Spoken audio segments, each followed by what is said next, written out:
Former WWE legend Hulk Hogan's cause of death has finally been revealed, just 1 week after the wrestling world was shaken by the news of his passing at the age of 71. Hogan, born Terry Gene Bollea, died on July 24 from acute myocardial infarction, more commonly known as a heart attack. The information comes from his cremation report, obtained by ABC News through the Pinellas County Forensic Science Center. According to the report, his death was certified by his primary care physician. It also revealed that the wrestling icon had been living with atrial fibrillation, an irregular heartbeat, and chronic lymphocytic leukemia, CLL, a form of blood and bone marrow cancer, as defined by the National Cancer Institute. Acute myocardial infarction occurs when the heart muscle is deprived of enough blood, often due to coronary artery disease.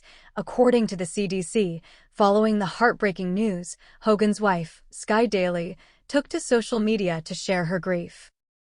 She revealed that her husband had been dealing with ongoing health issues, but she never lost faith in his resilience.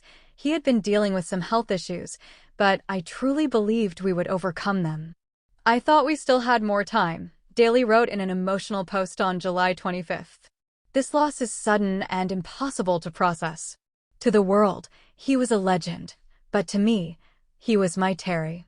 The man I loved. My partner. My heart.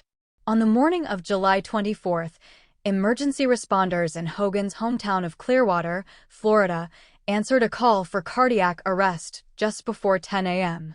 He was rushed to Morton Plant Hospital, but tragically, he was pronounced dead shortly after arrival. His passing was later confirmed by both the Clearwater Police Department and WWE. WWE is saddened to learn WWE Hall of Famer Hulk Hogan has passed away, the company said in a July 24 statement. One of pop culture's most recognizable figures, Hogan helped WWE achieve global recognition in the 1980s. WWE extends its condolences to Hogan's family, friends, and fans. Hogan's family also shared their own heartfelt message. It is with a heavy heart and deep sadness that we confirm we have lost a legend. May we all take solace in the wonderful memories he left behind for the millions of fans worldwide whose lives he touched for more than 4 decades. 1 week ago, the wrestling world fell silent. The man who defined an era, who made red and yellow a symbol of power, and whose voice once roared through packed arenas across the globe, was gone. Hulk Hogan, born Terry Gene Bollea, died on July 24 at the age of 71. The cause was officially listed as acute myocardial infarction, what most know simply as a heart attack. But behind that sterile medical term lies a story far more human, more heartbreaking, and more revealing than any match or championship he ever held.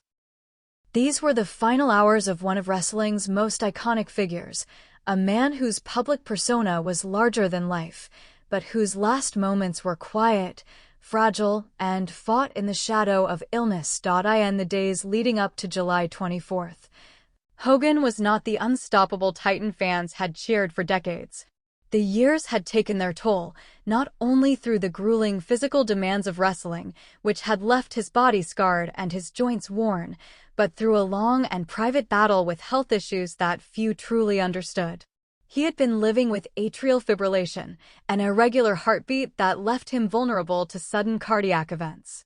He had also been diagnosed with chronic lymphocytic leukemia, a form of blood cancer that weakens the immune system and drains the body of its resilience. Those close to him knew he had been fighting hard, but they also knew the man was stubborn, determined to project strength even when his body was signaling otherwise.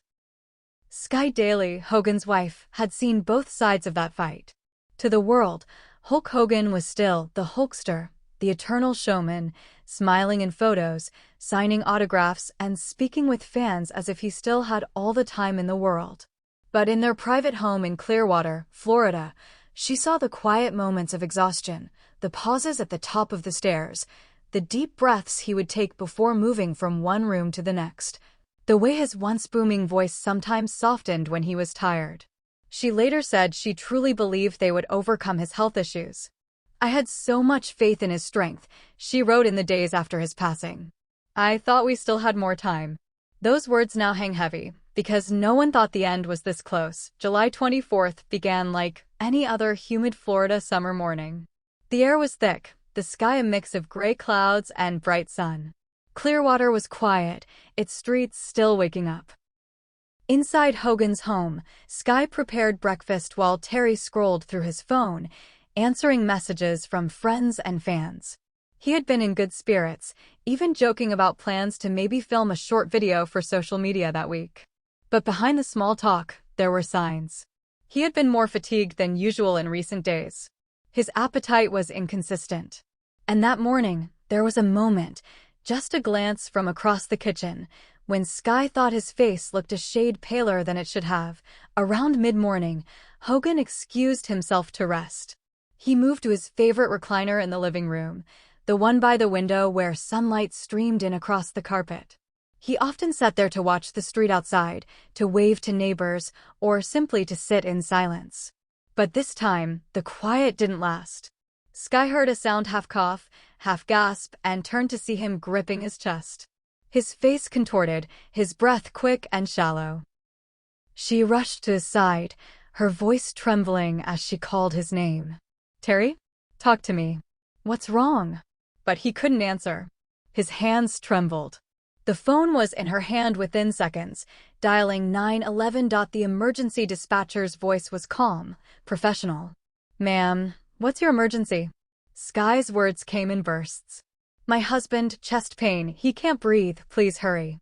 The dispatcher began giving instructions, asking about his consciousness, his pulse, whether he was able to speak. By now, Hogan was slumping slightly in the chair, his skin damp with a cold sweat. Sky could hear the sirens in the distance, growing louder. She knelt in front of him, holding his face in her hands. "Stay with me, Terry. Please, stay with me." Paramedics arrived just before 10 a.m., bursting through the front door with equipment bags and a stretcher. They worked quickly, checking vitals, attaching electrodes, and administering oxygen. Hogan's blood pressure was dangerously low, his pulse erratic. The lead paramedic, a veteran of dozens of similar calls, would later note to colleagues that the look in Hogan's eyes was one he'd seen before, someone fighting to hold on, but already halfway beyond reach. They moved him to the stretcher with practiced efficiency, Sky following close behind, refusing to let go of his hand. The ride to Morton Plant Hospital in Clearwater was less than 15 minutes, but to Sky, it felt like an eternity. She sat in the ambulance, her eyes locked on the monitor that displayed his heart rhythm, jagged peaks and valleys that told the story of a heart under siege. The paramedics kept working, administering medication to stabilize him, but each minute was a battle. At one point, Hogan opened his eyes and looked at Sky. His lips moved, but the words were barely audible. She leaned in, straining to hear. "I love you," he whispered, the syllables fragile but clear. It was the last thing he would ever say to her. When they arrived at the hospital, the ER team was waiting. Hogan was wheeled directly into a treatment room, doctors and nurses surrounding him. Sky was asked to wait outside, the double doors swinging shut between them. She stood in the hallway, her hands clasped, praying silently, replaying those last words in her head. Minutes felt like hours. The sounds from inside, murmured medical terms, the beeping of machines blurred into an indistinct hum. At 10:34 a.m., a doctor stepped into the hallway, his expression solemn. Sky knew before he spoke. "I'm sorry," he said gently. "We did everything we could." In that moment, the weight of decades of fame, of glory, of love and struggle collapsed into silence. Terry Jean Bollea, known to the world as Hulk Hogan, was gone. The news traveled fast. Within an hour, WWE issued its statement, calling Hogan one of pop culture's most recognizable figures and offering condolences to his family, friends, and fans. Social media lit up with tributes.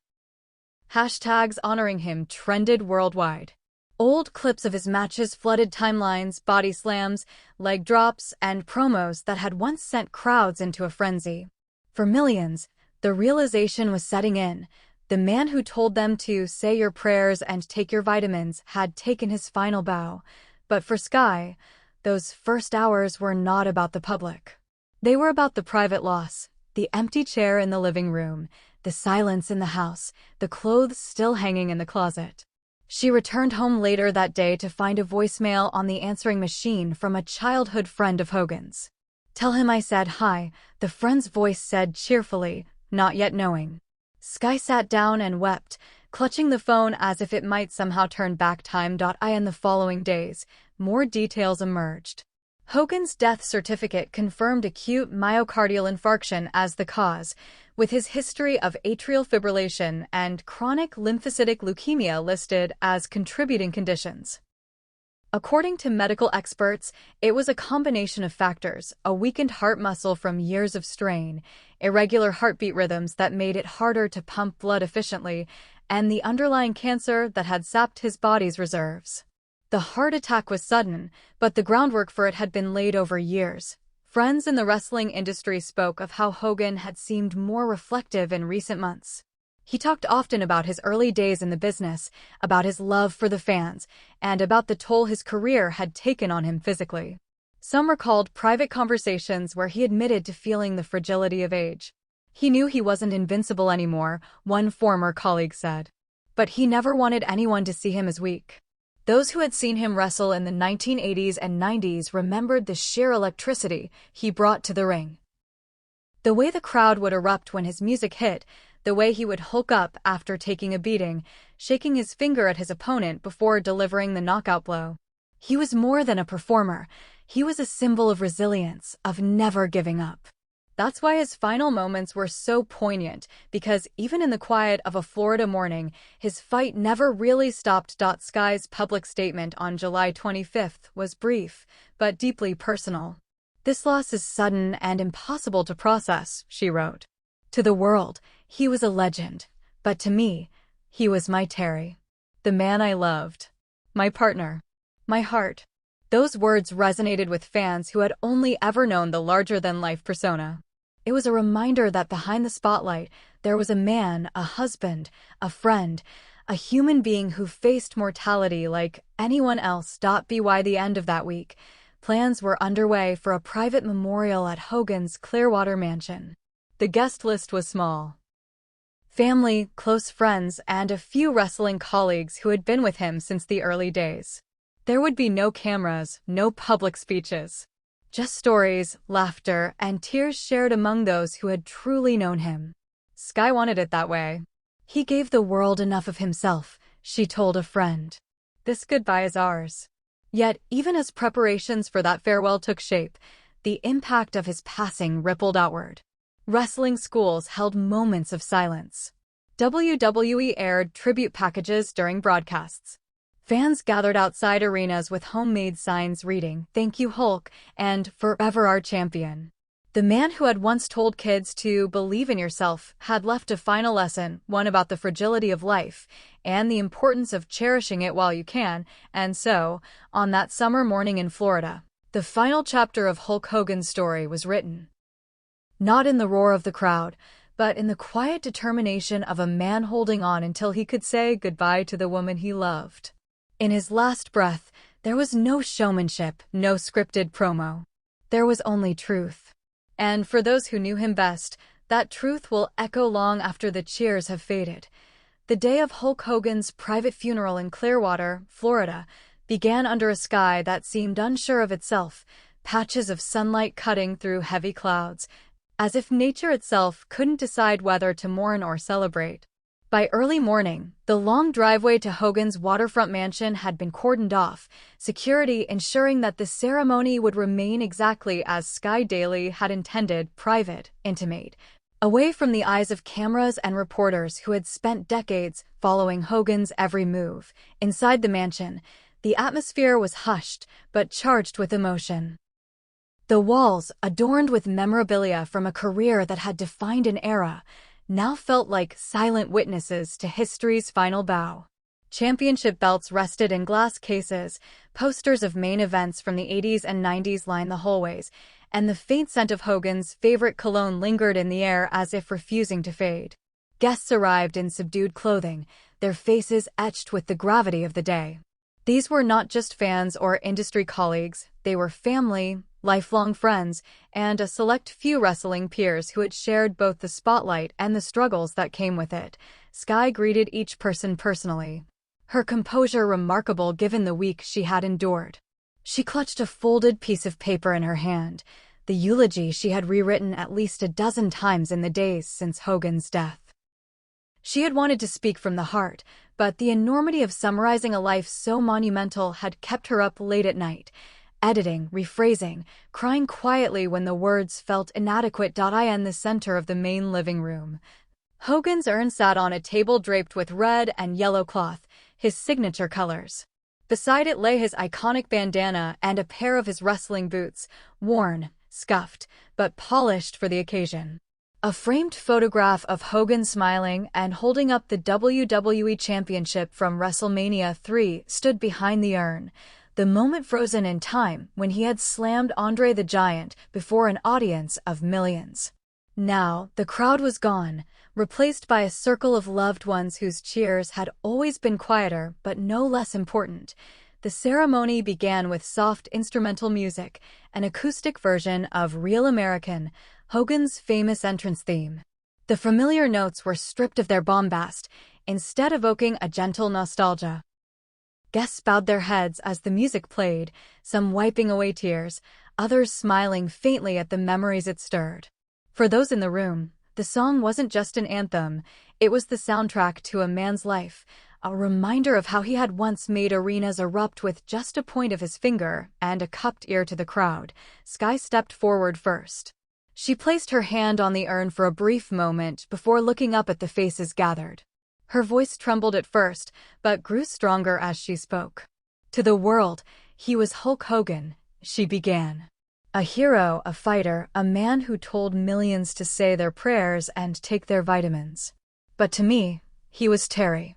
He was the man who held my hand in the quiet hours, who laughed at my terrible cooking, who believed in love even after life had given him reasons to doubt it. He wasn't perfect, none of us are, but he was mine. And I was his. Her words painted a picture of the man behind the legend. His goofy sense of humor, his deep loyalty to friends, his quiet moments of vulnerability that few ever saw. She recounted the last morning they shared, the "I love you" he whispered in the ambulance. As she spoke those words aloud, her voice broke, and several guests reached for tissues. She ended her eulogy by placing the folded paper beside the urn. "You were my real American," she said softly, her hand lingering on the table before she stepped back into the circle. Next came one of Hogan's oldest friends from the wrestling world, Jimmy Hart, the mouth of the South, who had managed Hogan during some of his most legendary matches. Hart's usual high-energy voice was subdued, but his stories were no less vivid. He spoke of long road trips, late-night diners after shows, and the unspoken brotherhood that came from sharing both the glamour and the grind of professional wrestling. "We were on top of the world, man," Hart said, smiling through his tears. "And even when the lights went out and the fans went home, Hulk, Terry, he was always the same guy. He'd give you the shirt off his back, even if it was one of those wild neon ones he loved so much." Several other wrestlers shared their memories. Ric Flair, his voice gravelly but warm, recalling the times they headlined sold-out arenas and the mutual respect that had grown between them despite fierce rivalries in the ring. "He brought out the best in all of us," Flair said. "He made you want to be bigger, better, stronger, because if you were stepping in the ring with Hulk Hogan, you knew the whole world was watching." After the tributes from the wrestling community, the ceremony shifted to Hogan's family. His children, Brooke and Nick, spoke with raw emotion about growing up with a father whose job made him larger than life to millions, but who still found time to be present in their lives. Brooke's voice cracked as she recalled late-night talks with her dad, his constant encouragement, and the way he always believed in her dreams, no matter how far-fetched they seemed. Nick shared a story of learning to ride a bike, how his dad, knees already aching from years in the ring, ran alongside him until he got it right. "He taught me how to get back up," Nick said simply. In the ring, in life, he always got back up. The most poignant moment came when Sky invited everyone to share a silent minute in Hogan's honor. The room fell completely still.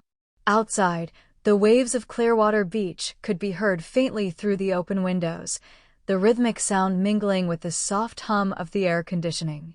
For 60 seconds, the only movement was the flicker of candles around the urn. Those who had known him in the prime of his career thought of the roar of the crowd, the lights, the spectacle. Those who knew him in private thought of the quiet man who loved his family, his home, and the simple joys that fame could never replace. When the silence ended, Sky gave a small nod to a man in the corner holding a guitar. He began to play a slow, heartfelt rendition of "Knockin' on Heaven's Door." The song, chosen by Hogan's children, filled the room with a bittersweet beauty. Some guests sang along quietly, others simply listened, eyes closed, letting the lyrics carry them through their grief. The ceremony concluded with the passing of Hogan's urn from the table to a private family space, where it would remain until a planned scattering of ashes over the Gulf of Mexico. The act was symbolic, returning the man who had traveled the world, who had stood before millions, back to the peaceful waters of the place he had called home. As the urn was carried away, Sky followed, her hand resting gently on it, as if still walking beside him. Outside, as guests began to leave, the air was heavy with both sadness and gratitude.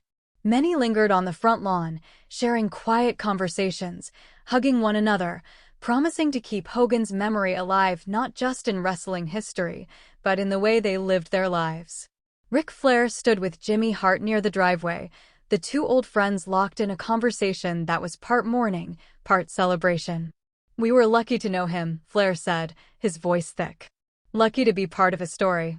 Back inside the now quiet mansion, Sky sat alone for a moment in the living room, the place where just days earlier she had seen her husband fighting for breath. The red and yellow cloth from the ceremony still draped the table. She reached out, touching the fabric, and whispered, "You'll always be with me." The house, filled with decades of memories, felt different now, emptier, but also sacred. She knew that in the weeks and months to come, she would have to navigate a world without him, but she also knew she carried his spirit, his lessons, and his love with her. Outside, the sun finally broke through the clouds, casting a golden light over the property. It was as if the world itself had decided to give Hogan one last spotlight, a final acknowledgement of a man who had lived loudly, loved deeply, and left behind a legacy that would never fade. And so, in the heart of Clearwater, far from the roar of the crowd, Hulk Hogan was laid to rest. Not with pyrotechnics or grand speeches, but with the quiet dignity of those who truly knew and loved him. The legend was gone, but the man, Terry Gene Bollea, would live on in the hearts of those who had walked alongside him through every victory, every loss, and every moment in between. In the days before July 24th, there had been signs. Small, quiet warnings that those closest to Hulk Hogan now replay endlessly in their minds, wondering if they could have done more, if they should have pushed him to slow down, to seek more aggressive care, to stop hiding the pain behind that signature smile. It began about 2 weeks earlier. Clearwater's summer heat was unrelenting, pressing against the windows of Hogan's mansion and making the air thick even indoors. Sky Daily had noticed him pausing more often when moving from room to room, resting one hand on the wall as he walked the hallway toward the kitchen. When she asked if he was feeling all right, he brushed it off with a chuckle. "I've been through steel cages and chair shots, babe," he told her. "A little fatigue isn't gonna take down the Hulkster." But behind the humor, his eyes had a weight to them, a heaviness she hadn't seen before. Friends who visited around that time also saw glimpses of vulnerability. Jimmy Hart stopped by one afternoon to deliver some fan mail and chat about old times. He noticed Hogan shifting uncomfortably in his chair, adjusting his leg position every few minutes as though trying to relieve some unseen pressure. "You okay, brother?" Hart asked, and Hogan nodded. "Just the knees talking," he replied. "They've been talking since '89. But later, when Sky walked Jimmy to the door, she quietly confided that Hogan had been sleeping more during the day and waking up in the middle of the night, restless and short of breath. It wasn't just the physical signs, it was his mood. Hogan, known for his larger-than-life personality and ability to light up any room, had grown more reflective in those weeks. Late at night, He would sit out on the patio, looking over the calm waters of Clearwater Bay, his phone beside him but untouched. One evening, Sky joined him with 2 mugs of tea. She asked what was on his mind. "Just thinking about the run," he said, his gaze still on the water. "About the matches, the cities, the people, and about how fast it all goes by." She told him he still had years ahead, but he gave her a small smile and said, "Years go by quicker than you think." He had also been in touch with old friends from the wrestling business, people he hadn't spoken to in decades. A call to Ric Flair lasted over an hour, the two trading stories and laughing about shared misadventures from the road. Hogan left a voicemail for Macho Man Randy Savage's brother, Lanny Poffo, reminiscing about matches and moments from the early 90s. It was as though he was revisiting the past in a quiet, deliberate way, tying off loose threads only he could see. Physically, the toll of years in the ring was undeniable. His back had been surgically repaired more times than most could count. His hips and knees bore the scars of replacement surgeries. Even walking to the end of the driveway to get the mail was an effort some mornings. But he never let the public see it. When fans approached him in Clearwater, he stood tall, signed autographs, posed for pictures, flexed those still impressive arms. He knew what he meant to them, and he didn't want to let them down. Privately, though, Sky had grown increasingly worried. She had spoken to his doctor, who confirmed that his atrial fibrillation, a dangerous irregular heartbeat, was becoming harder to control. His medications were helping, but the underlying strain on his heart was significant. Add to that the chronic lymphocytic leukemia, and it was clear his body was fighting battles on multiple fronts. "The goal now is quality of life," the doctor had told her. She didn't share that phrase with Hogan. She knew he'd take it as a challenge, pushing himself even harder to defy it. On July 22nd, 2 days before his death, Hogan and Sky went out for dinner at one of their favorite local spots, a seafood restaurant overlooking the water. Staff and patrons recognized him instantly, but Hogan, as always, greeted everyone with warmth. He posed for pictures with a young boy wearing a Hulkamania t-shirt, ruffling the kid's hair and telling him to keep training and eating those vitamins. But during dinner, Sky noticed he wasn't eating much. He picked at his food, sipping water more than anything. When she asked if something was wrong, he simply said he wasn't hungry. That night, after they returned home, Hogan sat on the edge of the bed, rubbing his chest lightly. Sky asked if he was in pain. "Just a little tightness," he admitted, before brushing it off. "Probably something I ate." She wanted to push him to go to the hospital, but he insisted he was fine. "If it's still here tomorrow, we'll go," he said. On July 23rd, the day before the heart attack, Hogan spent most of the afternoon on the phone with his children. He and Brooke spoke at length about her music, her future projects, and how proud he was of her. "You've got the heart of a champion," he told her. "Don't let anybody tell you different." With Nick, the conversation was more casual: sports, fishing, and plans to get together soon. Nick later said he had no idea it would be the last time he'd hear his father's voice. "He sounded good," Nick said. "Tired, maybe, but happy." "I didn't think," he trailed off, unable to finish. That evening, Sky found Hogan once again out on the patio, the warm breeze carrying the scent of salt water through the air. He was looking through an old photo album, pictures from his early wrestling days, snapshots from family vacations, candid moments with friends long gone. "You know," he said, glancing up at her, "I've been blessed. More than I ever deserved." She sat beside him, leaning her head on his shoulder. "We're not done yet," she told him. He kissed her hair, but said nothing. The next morning would be their last together. News of Hogan's passing hit the wrestling world like a thunderclap. WWE's statement called him one of pop culture's most recognizable figures, and within hours, tribute videos began airing on their network. AEW wrestlers wore red and yellow armbands in his honor during their next televised event. Social media became a living memorial, fans posting pictures of meeting him, stories of how he inspired them, and clips of his most famous matches. Vince McMahon, who had worked with Hogan for decades, released a rare personal statement. Without Hulk Hogan, there is no WWE as we know it today. His charisma, dedication, and connection with fans were unmatched. My thoughts are with his family during this difficult time. Legends from across the industry added their voices. The Rock wrote on Instagram, "Hulk paved the road we all walk on. He showed me kindness when I was just starting out and taught me the power of connecting with the people. Rest easy, brother." Stone Cold Steve Austin posted a simple photo of Hogan in his prime, captioned, "One of the greats. Thanks for the inspiration." Fans, too, organized vigils. Outside arenas in cities where Hogan had headlined in the past, groups gathered with candles and posters. In New York, someone left a replica WWE Championship belt on the steps of Madison Square Garden with a note that read, "For the champ of my childhood." But amid the public mourning, those closest to him were processing the loss in quieter, more personal ways. Sky shut herself away from the press, focusing on managing Hogan's affairs and leaning on close friends for support.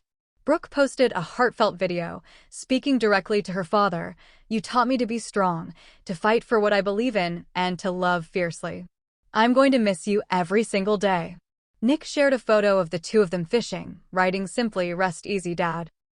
Behind closed doors, the wrestling community was already discussing how best to honor him. WWE planned a special episode of Monday Night Raw dedicated entirely to Hogan's career.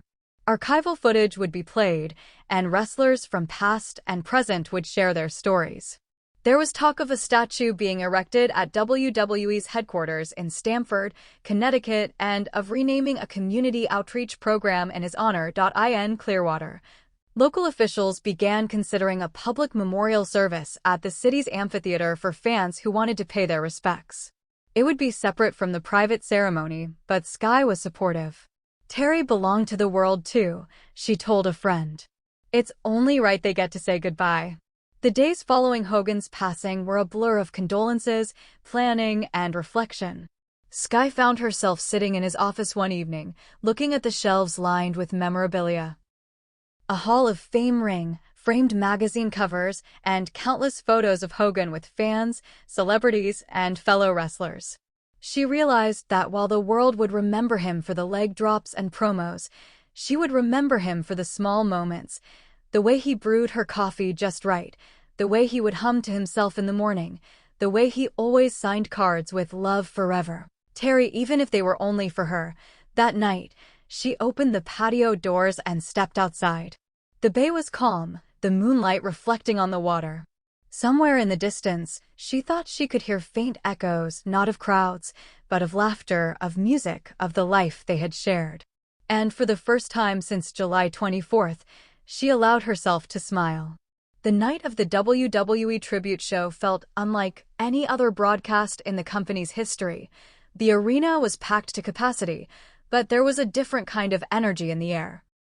Less the electric buzz of anticipation before a main event, and more the solemn, collective heartbeat of tens of thousands who had come to say goodbye to the man who had been a part of their lives for decades.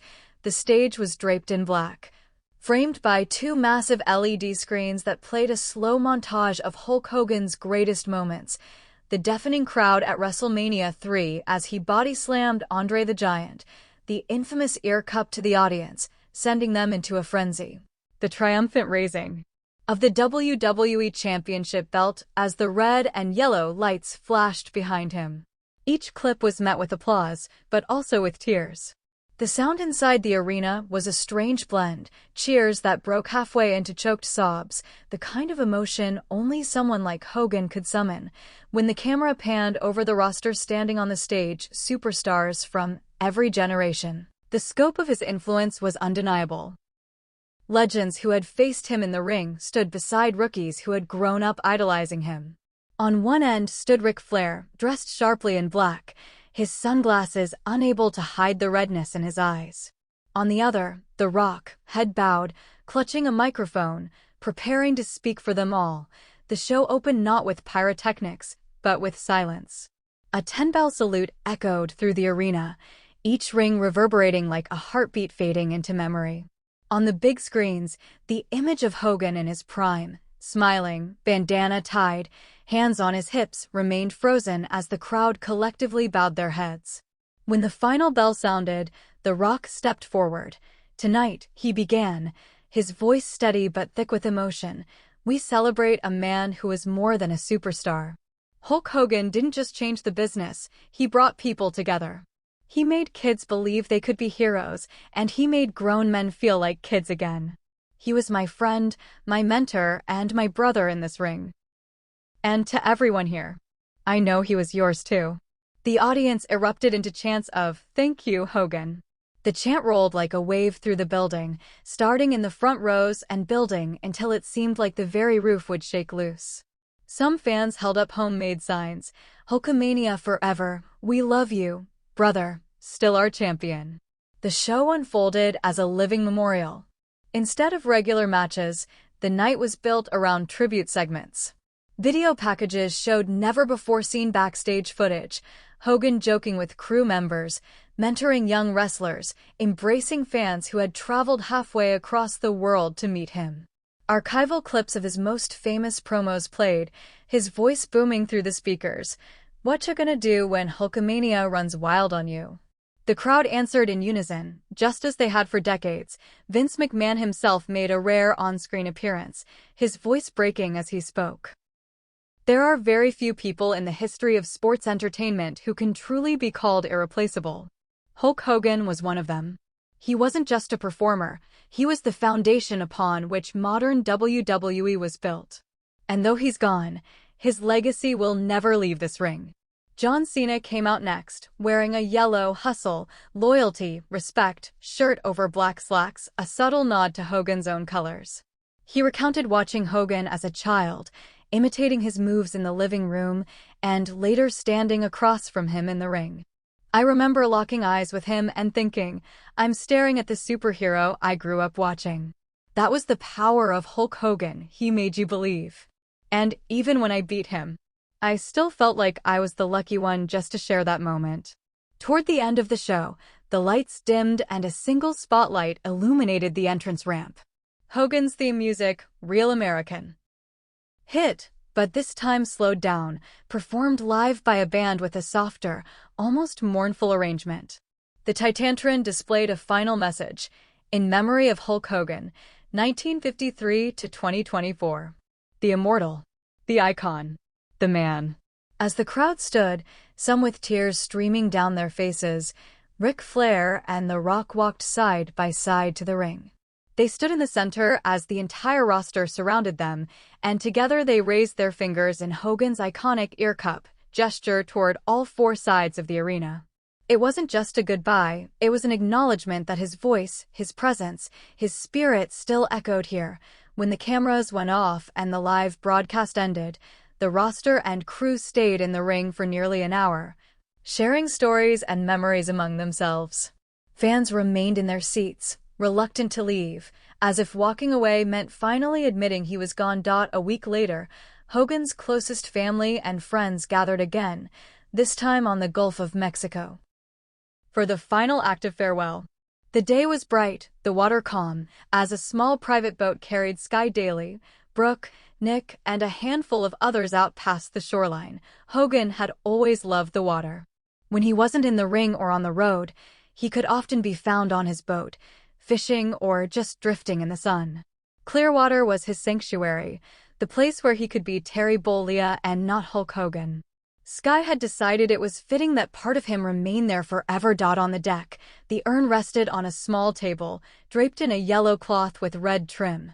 Beside it lay a single white rose, placed there by Brooke that morning. Before the scattering, each person took a turn speaking.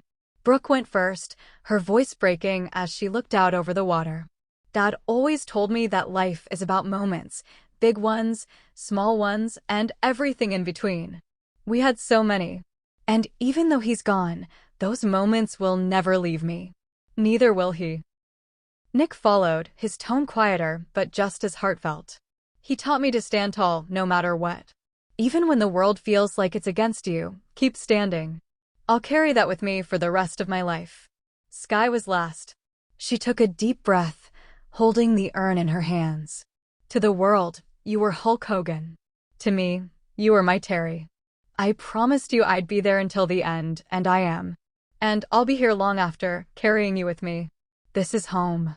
This is where you belong." With that, she opened the urn. The breeze caught the ashes as she began to scatter them into the water. The gray wisp spread over the blue surface, dissolving into the waves. The group stood in silence, watching as the gulf carried him away, not in sorrow alone, but in the knowledge that part of him would always remain here, where the sun and sea met the horizon. They lingered for a while, some holding hands, some simply staring at the water. Sky dropped the white rose into the sea, watching as it floated gently away, bobbing with the current until it was just a small dot in the distance. Then, with quiet reverence, they turned the boat back toward shore. In the months after his passing, the wrestling world continued to honor Hulk Hogan's legacy. WWE announced that WrestleMania the following year would feature a special Hulk Hogan Memorial Battle Royal, with all proceeds going to leukemia research and heart disease awareness. A permanent exhibit dedicated to him was installed at the WWE Hall of Fame in Orlando, featuring his original boots, his bandanas, and never-before-seen photos from his career. Clearwater itself also paid tribute. The city council voted unanimously to rename a section of Clearwater Beach Hogan's Beach, complete with a bronze plaque detailing his life and career. Local artists painted murals of him on building walls, one showing him in his prime, flexing with a grin. Another depicting him walking hand in hand with children, symbolic of the thousands of fans he inspired. For fans, Hogan remained a fixture in their lives, even in death. His catchphrases lived on in everyday conversation. His matches were replayed endlessly on streaming services, often accompanied by heartfelt commentaries from wrestlers who had faced him or grown up watching him. On social media, #Hulkamania Forever became a permanent tag, a rallying cry for those who wanted to keep his spirit alive, and for Sky, Brooke, and Nick, life slowly found a rhythm again. The grief never fully disappeared, but it became intertwined with gratitude for the years they had, for the memories they shared, for the love that would never fade. Sky often visited Hogan's favorite spot on the beach, sitting quietly and listening to the waves. Sometimes she swore she could hear his laugh in the wind, or feel the warmth of his presence beside her. The immortal Hulk Hogan was no longer here to cup his hand to his ear and hear the crowd roar. But the echo of that roar, born in arenas, carried through decades, and now woven into the hearts of millions, would never truly fade. And somewhere, in the quiet of Clearwater, the man behind the legend rested in peace, knowing that Hulkamania would, indeed, live forever.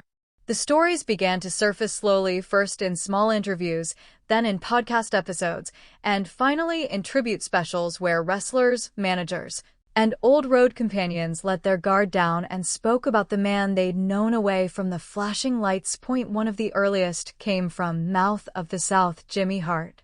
Sitting in a dimly lit studio with his trademark sunglasses on, Hart's voice carried the kind of warmth that only decades of friendship can hold. "We were more than just a manager and his guy," Hart said. "We were road brothers. We'd spend hours in those rental cars, driving from town to town, eating terrible diner food, laughing about everything. Terry Hulk, he never lost that ability to make people feel like they mattered. No matter how big he got, no matter how famous, if you were in the car with him, you were family." Hart described one night in particular, long after Hogan's prime, when the two were booked for an autograph signing in a small town in Tennessee. The event had ended, the building was empty, and a security guard mentioned there was still a young fan outside who had been waiting for hours, but couldn't afford a ticket.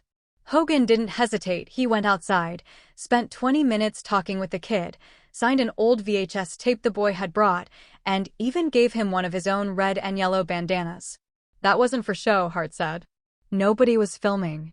That was just who he was." Ric Flair's tribute was rawer, more emotional. Speaking during a WWE Network special, he admitted that he and Hogan had clashed over the years: ego, competition, the usual storms between two titans of the same era. But in his later years, Hogan had reached out more than once to mend those rifts. He called me last year just to say he was proud of me, Flair said, his voice breaking. Said he wished we'd had more time together outside the ring. We spent so much of our careers fighting for the spotlight, and in the end, all that mattered was the friendship. The Undertaker, famously protective of his private life, told a rare personal story about Hogan from the early 90s. When I first came in, I was the new guy, the outsider. A lot of people kept their distance, Taker recalled. But Hulk came up to me in the locker room, looked me dead in the eye, and said, "Brother, you've got something. Don't let anyone tell you different." That meant the world to me at a time when I didn't know if I was going to make it here. Other wrestlers spoke of his quieter acts of generosity. Bret the Hitman Hart revealed that Hogan had once covered the travel costs for a struggling rookie who was about to be cut from the roster, simply because he believed the kid had potential. He told me, "Hitman, sometimes all a guy needs is a chance to show he belongs." That rookie? He went on to have a solid career. Hulk never took credit for that, but he made it happen. Beyond the locker room, production crew members and WWE staff began sharing their memories too. A longtime cameraman recounted how Hogan would always learn the crew's names, even years later. "He'd come back after being away and still remember where my kid was going to college," the cameraman said. For a guy who met thousands of people a year, that was something. Some of the most poignant recollections came from Hogan's final months, when his health had begun to decline more noticeably. Triple H, now an executive in WWE, had visited Hogan in Clearwater earlier this year. "We talked for hours," Triple H said in an interview. He wasn't interested in talking about titles or rivalries. He wanted to talk about life, about how proud he was of his kids, about how grateful he was for the fans. He knew his body was slowing down, but his spirit, man, his spirit was still the Hulkster. Mick Foley told a story that painted Hogan as a man unwilling to let go of the joy of entertaining. "We were at an event just a few months ago, and there was this group of young fans who had never seen Hulk Hogan wrestle live. He was sitting backstage, but when he heard about them, he got up slow, but determined, and went out there, did the whole routine, the poses, the ear cup, flexing the biceps. The kids went nuts. He came back after and said, 'Brother, that never gets old.'" In the wake of his death, these stories became a lifeline for fans grieving the loss. Podcasts dedicated entire episodes to swapping Hogan tales.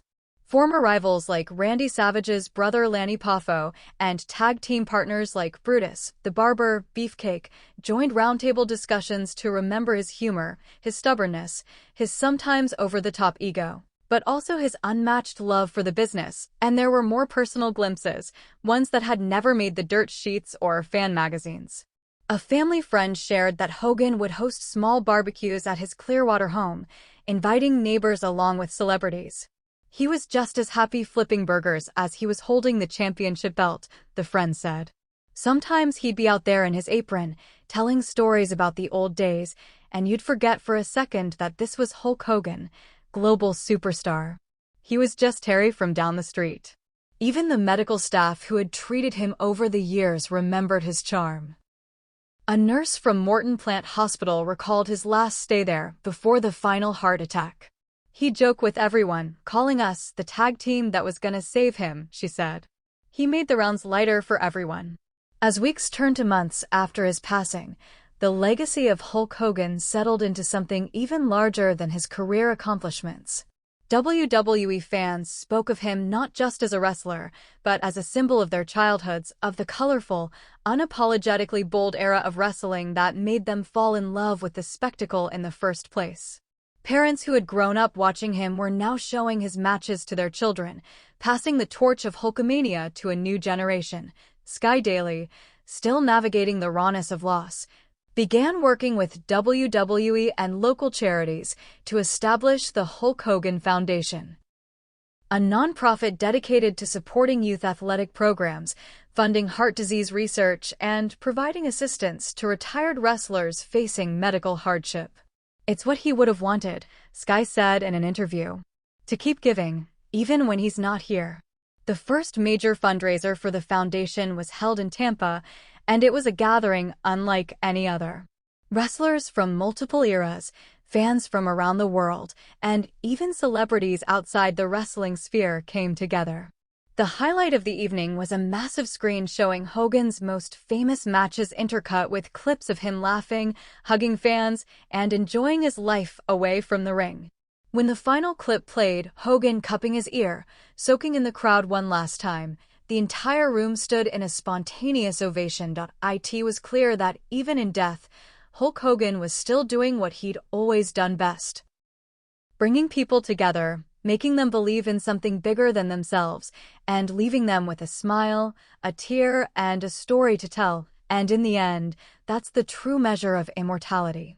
Not the matches, not the titles, not even the roar of the crowd, but the way a man's presence can echo long after he's gone, in the lives he touched and the hearts he inspired.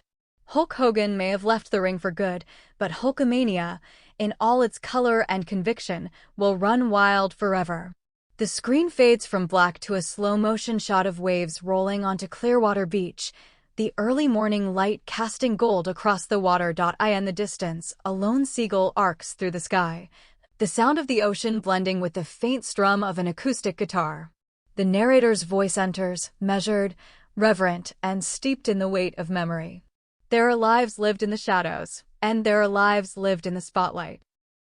Hulk Hogan's was lived in the glare of an arena's floodlights, in the deafening roar of 100,000 fans, and in the quiet, unguarded moments that no camera ever caught. The screen shifts, grainy footage of Hogan in the 80s, his hair bleached and flowing, his frame colossal, his charisma undeniable. Clips cut between him hulking up in the ring, flexing with children in hospital rooms, and shaking hands with soldiers on military tours. The narrator continues. He told us to say our prayers, to take our vitamins, and to believe. For over 4 decades, millions did just that. But beyond the slogans, beyond the colors of red and yellow, there was a man named Terry Bollea, a father, a husband, a friend. A man who faced battles no crowd could see, who carried the weight of age, of pain, and of illness with the same quiet determination he brought to every fight inside the ring. The imagery darkens slightly. Slow shots of Clearwater Bay, an empty wrestling ring bathed in a single spotlight, an empty chair on a porch. The music swells, not mournful but full of dignity. On July 24, 2024, the final bell tolled for Hulk Hogan. The cause, a sudden heart attack, a battle his body could not win. But the measure of a man is not in how his story ends, it's in the lives he touches before it does. We see Ric Flair laughing with Hogan backstage, The Rock clasping his shoulder, Brooke and Nick sitting beside him during an autograph signing, Jimmy Hart wrapping an arm around him after a long road trip. Fans from around the world hold up homemade signs, the words Hulkamania forever scrawled in bold letters. In arenas from Madison Square Garden to Tokyo Dome, in towns too small to remember their names, he brought people together. And in his final days, he brought them together again. Only this time, not with a leg drop or a victory pose, but with the reminder that heroes are human and that love is the greatest legacy any of us can leave. Footage from his private funeral appears briefly, blurred to protect faces, but clear enough to see the urn draped in red and yellow, the white rose drifting away on the Gulf. Sky Daly's hand lingers on the fabric, Brooke wiping tears from her eyes, Nick staring into the water as though memorizing the moment. From the beaches of Florida to the bright lights of WrestleMania, his presence was felt, his voice was heard, his message was simple: believe in yourself. And though the man has left us, the belief remains. The montage picks up speed, rapid cuts of his greatest matches, the crowd chanting, children in homemade Hulkamania shirts, soldiers overseas cheering as he walks into their camp, the famous point to the camera, the slow turn, the hand to the ear. The narrator's tone shifts, stronger now, almost celebratory. He was the immortal, the icon, the real American. And in every arena, in every heart he touched, Hulkamania will run wild, forever. The screen freezes on a close-up of Hogan in his prime, sweat glistening, eyes alight, mid-grin. The image slowly fades into the words, "In memory of Hulk Hogan 1953, 2024, you will be missed, brother." The music reaches its final note, then silence. Only the sound of waves remains. Before the screen finally fades to black, the cause was officially listed as acute myocardial infarction, what most know simply as a heart attack. But behind that sterile medical term lies a story far more human, more heartbreaking, and more revealing than any match or championship he ever held. Hogan's health had been under quiet siege for years. He had lived with atrial fibrillation, an irregular heartbeat that made him vulnerable to sudden cardiac events, and chronic lymphocytic leukemia, a form of blood cancer that slowly weakens the immune system. The heart attack was sudden, but the groundwork for it had been laid over years of relentless physical toll, illness, and the stubborn refusal of a man who always wanted to appear strong. Sky Daly, Hogan's wife, had seen both sides of that fight. To the world, Hulk Hogan was still the Hulkster, smiling in photos, signing autographs, and promising fans he'd be around forever. But behind closed doors, she saw the pauses in his steps, the way his voice softened when he was tired, the moments he stared out over the water in Clearwater as though searching for something far away. July 24th began like any other Florida summer morning. The air was heavy with heat, sunlight breaking through streaks of gray cloud. Hogan was up early, scrolling through messages from friends and fans, laughing at a video someone had sent him. He was in good spirits, though Sky noticed he seemed paler than usual. When she asked if he was feeling all right, he brushed it off with a smile. "I've been through worse in the ring, babe." By mid-morning, he moved to his favorite recliner by the window. The living room was quiet, the only sound the faint hum of the air conditioning. Then it happened, a sharp, half-gasp, half-cough. Sky turned, instantly recognizing something was wrong. Hogan's hand was clutching his chest, his breath short and ragged. She rushed to him, calling his name. His lips moved, but no words came out. She grabbed the phone, dialing 911 with trembling fingers. "My husband, chest pain. He can't breathe. Please hurry." The voice on the other end was calm, instructing her on what to do, but every second felt like an eternity. Within minutes, the wail of sirens filled the street outside. Paramedics burst through the door, their movements rapid and precise. They checked his vitals, dangerously low blood pressure, an erratic pulse, and began administering oxygen. Sky followed as they lifted him onto the stretcher, gripping his hand like a lifeline. In the back of the ambulance, Hogan opened his eyes briefly. Sky leaned close, and through shallow breaths he whispered, "I love you."